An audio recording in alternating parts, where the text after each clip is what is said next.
I'm already receipt of the warrant of arrest issued against me by the 5th Division of the Sandigan Bayan. Nais ko lang pong bigyan din ang mga bagay nito.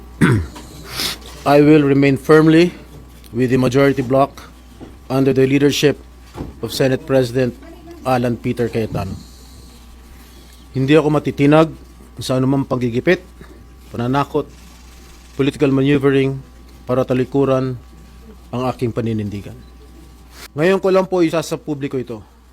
Maraming beses po ako inalok na talikuran ang independent majority bloc kapalit ang pagbabasura sa aking kaso. Ngunit, hindi ko po ito tinanggap. Mas nanaig ang paninindigan ko na ako'y manatili sa hanay ng mga kasamahan ko sa independent majority bloc. Ngayon kung tatanungin niyo kung sino sila, abangan ninyo ang susunod na kabanata.